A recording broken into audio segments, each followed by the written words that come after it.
you may not know where the name French Valley actually comes from. And in order to investigate that, we have to go back to the Franco-Prussian War of 1870. That's when the defeat of Napoleon III led to the Congress. I'm sorry? Can you speak up a little bit? Yes, I can. Very clear. Yes. So that's when the defeat of Napoleon III led to the conquest of the region of Alsace, France. Now, the conquest of that region left a lot of farmers displaced. That meant that they had to go somewhere besides where they were living. So a lot of them moved west to the United States, and when they got here, they continued west all the way to California, to this area. Now, one of the notable things about French Valley that we don't have here, that places like Marietta and Temecula do have, is a railroad. There used to be a railroad that connected Temecula and Marietta, which at that time used to be owned primarily by the Vail family, and it totally bypassed this region. Now, at first, that was a detriment to a lot of the farmers and stuff that were living here, but it ended up bringing an increased amount of trade between the people of French Valley and the people of Marietta and Temecula. Now, this region was once known as Auld Valley or Burrell Valley, and if you notice those names, some of our street names reflect that as well. Most of the street names here are not as an homage to those early settlers, but they are actually paths and trails that led to their ranches. So a good example of that is Max Gillis Road, which is just down the road here at Winchester. That led to the Max Gillis Ranch. So that was not named after the fact, that was original, and it dates all the way back to pretty much the 1880s. Now, French Valley was officially recognized as French Valley in 1913. That's when the U.S. Census record officially recorded this area as being French Valley. And again, that was because a lot of people here were from France. You did have the miscellaneous Swiss speakers and Germans who did come as well, but majority of the people who moved into this region were French. So, a little tidbit of history about French Valley. So now let's talk about aviation, which is the theme of this library, if you haven't noticed, with our giant plane hanging above me, and the two graphics we have out in the library as well. Now, the airport most of you will be most familiar with is the French Valley Municipal Airport.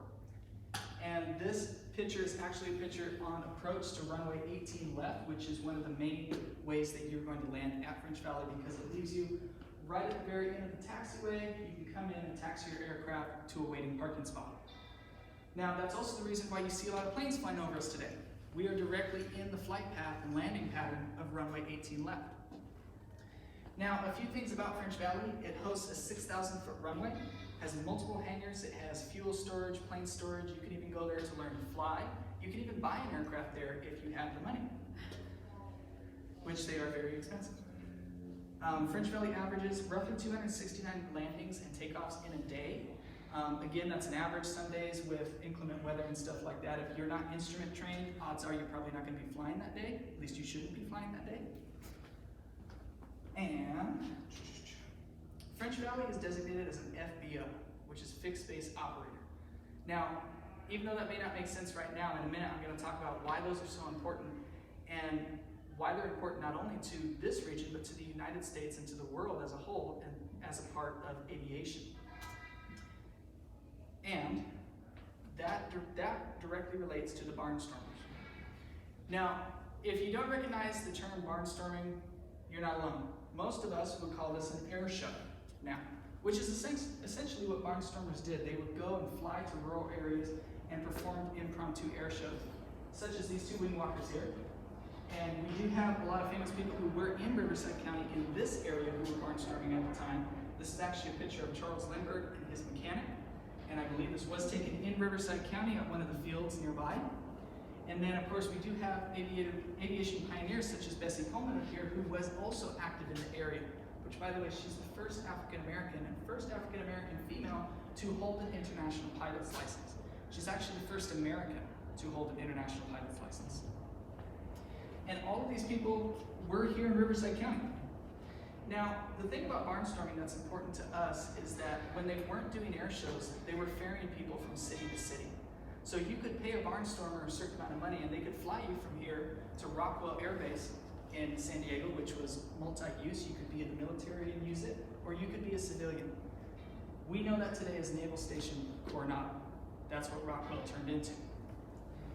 Now, the thing about barnstorming is that it came right after the Wright brothers flew. That's when barnstorming first started, and it went all the way until 1926.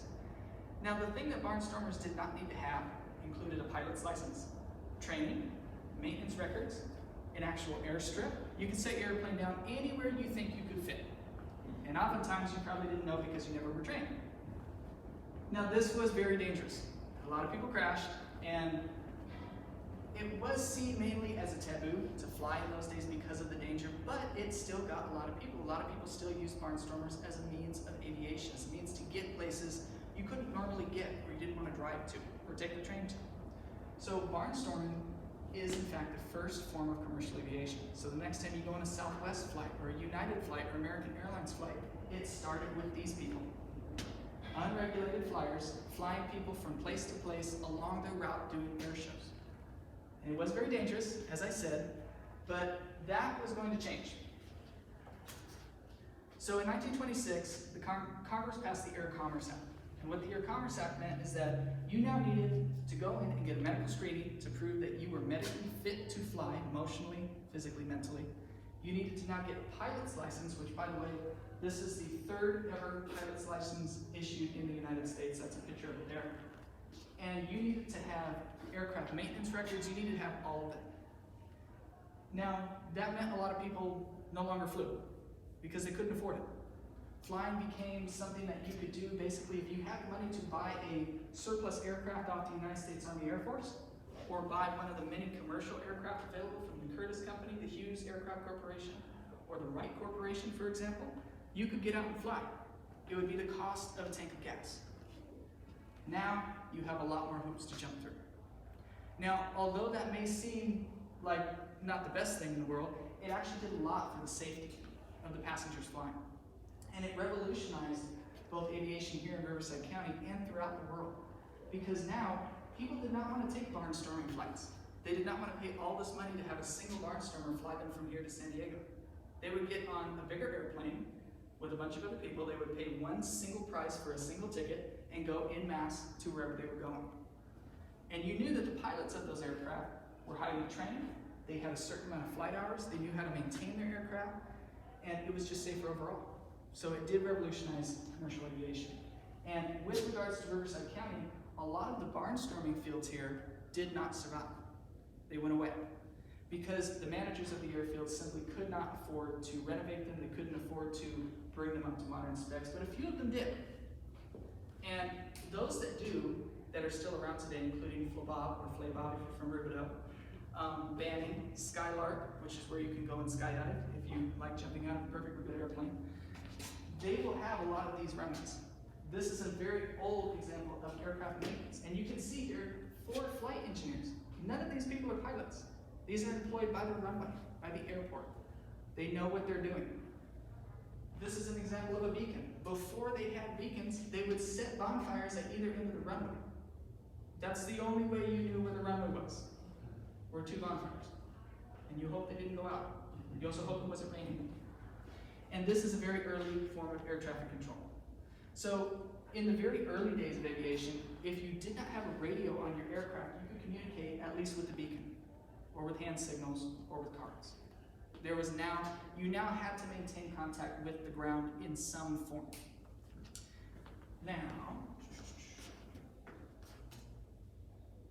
Now you just heard me talk about Flabob Airport. Flabob is just up the road from us. It's in the city of Rubidoux, and it is the 5th oldest airport in California. 5th oldest. It's one of the very few in Riverside County that survived the end of the barnstormers. Flabob was a barnstorming airport to begin with. Dirt and gravel, and bonfires. Now, Flabob is still active. It has a concrete paved runway. It still retains its original beacon that it used all the way from 1926 onward, and you can still fly in there. In fact, many people do. Now, these pictures are all taken at Flabob, and these two, particularly this one, and the other picture up here is of Roman Warren. He's a very famous barnstormer in the area. He's famous because they call him the Cowboy Aviator. He had a certain charisma that he had on the ground that he also had in the air. He was famous for doing very, very dangerous stunts, such as flying into very low-hanging bridges. Now, Roman Warren helped to open Flabob in 1925, along with Bob Bogan and Flavio Benriga. That's where the name Flabob comes from. Now, Flabab is also special because it's the very first place that a corporation called the EAA was formed, the Experimental Aircraft Association, of which you can see two pictures here. And yes, that plane does really fly, even though it's probably terrifying. Now, the EAA still operates Chapter 1 at Flabab, but it's known all around the world. In fact, right now, they're doing a giant air show in Sweden. That's what they chose for this year. Thousands upon thousands of pilots are now part of the EAA, and it started right here in Riverside County at a little dirt runway. Most people pass right by Flabab. It doesn't have the same recognition that March Air Force Base does. French Valley does. It's not modern, not by any sense of the term. It doesn't even have an air traffic control tower. You have to communicate with other pilots to tell them when you're landing and when you're taking off. But the fact remains that Riverside County is home to one of the oldest civilian airports in the United States, and one that has really hosted a plethora of changes in civil aviation all the way from the very beginning until now. Now, other notable fields here include the Skylark Field, Paris Field, and Corona. Now, remember I talked about jumping out of a perfectly good airplane. If you like that kind of thing, you can go to Skylark in Lake Elsinore, or you can go to Paris. Both of those have set records before for the number of skydivers jumping at a given time. And you see pictures right here of skydiving aircraft. The two black and white photos are of Skylark Airfield, and the background photo is actually somebody who's in freefall. Now, the bottom picture here is of the Corona Municipal Airport. Yes, it's underwater. That is one of the things that Corona is known for, even though it's one of the busiest municipal airports in Riverside County. It is home to annual flooding. And if those of you who have driven down the 91 freeway, you probably have seen the San Pedro Dam. If you're driving west, it's on the right side. If you're driving east, it's on your left side. That was built, and after that was built, they thought the flooding would stop. It didn't. Actually, the year that the dam was completed, the airport flooded again. So it's just something it's something that the airport is known for. It's something that's made it famous over the years, and a lot of the buildings are actually retrofitted to withstand water damage and stuff like that, more so than you would have at a normal airport. Now, I can't talk about aviation history in Riverside County without talking about military aviation in Riverside County. Now, the picture you see right here is one of the bombers that would be stationed at March Air Force Base during the Second World War. It's a B-17G, and you know it's that based off the no paint anywhere on the fuselage, just a bare metal body. These bombers would be deployed in Europe and the Pacific, and they would be deployed in heavy, heavy numbers. And just a fun fact about this bomber, usually the age of the crew on there, the average age was 20 to 21 years old. That's for the flight captain. That's for the one flying the plane. The gunners could be as young as 18. Now, March was not always called March Air Force Base. It started as Alessandro Airfield, and it started all the way back in 1918. The reason why Alessandro was built was to combat a growing German interest in a fighting force in the air. With World War I, you had an increase in technology. All of a sudden, there was no longer just fighting on the ground or in trenches. If you could maintain air superiority, you have won the war. The United States was lagging behind at the time. We had a very small Army Air Force, and we were operating very, very low-tech, very much behind the stage aircraft. So the War Department selected a few airfields around the nation to build up and to revolutionize in an attempt to build up the U.S. Army Air Force. March was one of these fields. Now, originally named Alessandro Airfield, March got its name from the person you see in the very center there. That's Second Lieutenant Peyton C. March Jr., who was the son of the Army Chief of Staff at the time. March was flying in February in San Antonio, Texas, in one of these. This is a JM-4D Jenny aircraft. Unfortunately, he lost control. The aircraft plummeted, and Lieutenant March died when the aircraft hit the ground. So as homage to the second lieutenant, they renamed Alessandro Airfield March Air Base. Now, after World War I, March went through a lot of renovations, particularly in 1927. That's when you see a lot of the buildings that are even there today being constructed. That's where it also gained its notable Spanish mission style. Now, around the 1930s, March became home to the 1st Bomb Wing and the 7th Bombardment Group. So those were America's heavy lifters. Those were a pair of our first bombers that arrived at March. And for them to go to March meant that the War Department felt that March could actually handle Most small airports, most small airfields could not handle these giant aircraft. They couldn't maintain them. They couldn't maintain their flying regiment. They couldn't maintain training on them. So March is special in that way. It was one of the very first homes to America's bombing force.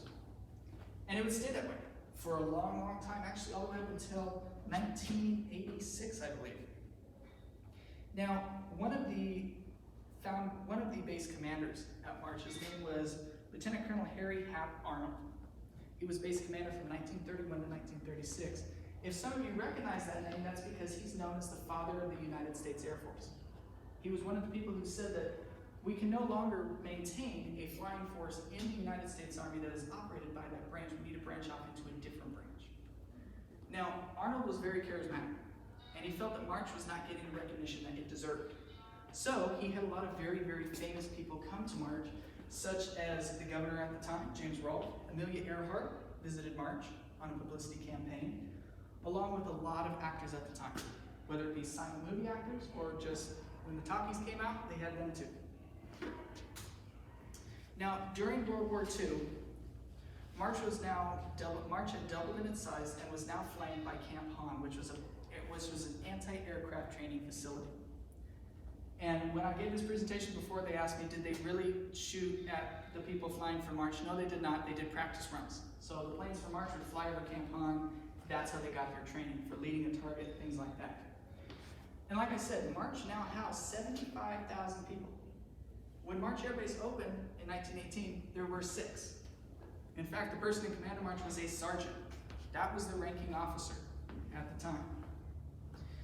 Now, March is also special because some of the most prevalent leaders of the United States Air Force would go on and do their pre-flight training at March. So everybody here, with the exception of Hap Arnold here at the bottom, Amelia Earhart, and General Archie Old, completed their pre-flight training at March.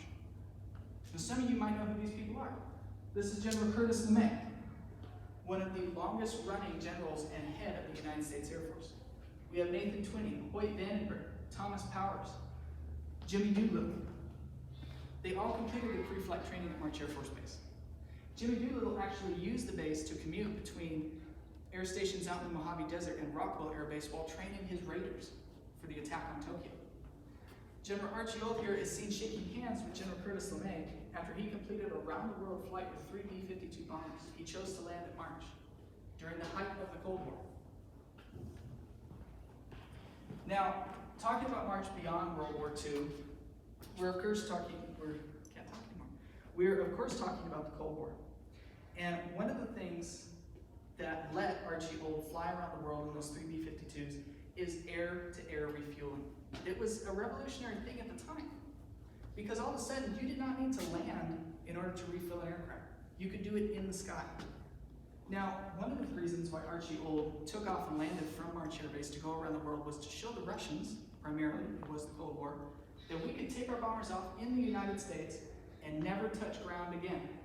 We could go around the world, and we could land back here in the United States. And he was able to do that with air-to-air refueling tankers, which you can still see at March today. They'll look a little different. So up here is an example of a KC-97 tanker. These were extremely hard to fly, supposedly. They were also extremely hard to dock up to because they were very slow flying. This is an early example of a B-52 bomber, like the one Archie Old flew, and you can tell it has full flaps down and landing gear down. That's to get it slow enough so that it doesn't run into this refueling plant. So there was improvements that could be made. But the fact stood, March Air Force Base was home to bombers and air refueling plants. That means that it was at the front lines of the Cold War. Even though it's here in Riverside County, nowhere near the coastline relatively, it was able to go and deliver weapons to anywhere in the world. And again, these were a lot of really local people going to March and training at March. Oftentimes, if you walked into a recruiting station in California, you would be sent to March if you were going to do pre-flight training. Even if you were going to be doing final flight training, you might be sent to March. So these were not people coming from all over the country. Of course, there were those, but most of them were local that were doing this. Now, during the Vietnam War, March Air Force Base played a very crucial role. We sent a lot of our refueling planes over to Vietnam, and we helped the bombing campaigns such as Rolling Thunder, Arclight, and Linebacker 2. March aircraft were in pretty much everywhere in Vietnam. We had air stations in Japan, we had air stations in the Philippines, and we had air stations actually on the ground in South Vietnam as well. All of them, most of them, housed planes from March Air Force Base. After Vietnam was over, the base served as a reception center for returning prisoners of war, and continued to do that until, I believe, the late 1980s, when the last prisoner of war arrived at March Air Force Base. Now, in 1982, the last B-52 bomber left March Air Force Base. And that was really the end of an era. All of a sudden, the base no longer housed heavy bombers.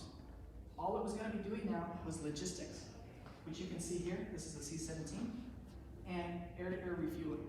Now, the difference is that as the B-52s left, they had these brand new airplanes coming in, KC-10 Stratotankers. These were very fast, very agile, and could hold tons and tons of fuel. One KC-97 Stratotanker could fill 5 B-52 bombers that were on total empty. They could refill them.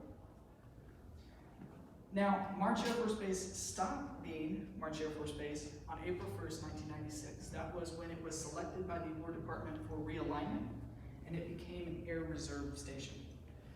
There's a lot of different reasons why. The most prevalent one that I can find is that we had so many air stations around us already that were active duty, that were doing very well. March was simply not needed in that capacity. Now, that being said, as it went to reserve status, the California Air National Guard movement, if you've ever seen a fighter jet take off from there, odds are it's California Air National Guard, doing training and stuff like that. So March is still there. It's been there for 103 years as of this year. It's one of the oldest air bases in the United States, and it is still active, and it's gone through many changes. Like I said, it started with single-engine prop aircraft that had a max speed of 50 miles an hour and a stall speed of 40 miles an hour. They were dangerous. March has always lived dangerously, but it has always lived at the forefront. It's never been afraid to be right there in the thick of it. But one of the things, though, that encompasses March Air Force Base and just the civilian aviation in the valley itself is that they have determination and they have grit. You have to doing this. And not just the people who were training in 1918 at this, or the barnstormers who were flying around Riverside County at the time, but the people who are here now and today. The people who still want to take the step into learning how to fly. It's one of the hardest things you can do. So I hope you enjoyed this presentation on aviation history. If you guys have any questions at all, let me know. I've done quite a bit of research on these airports and these airfields, so I'll try to answer to the best of my ability. So thank you very much.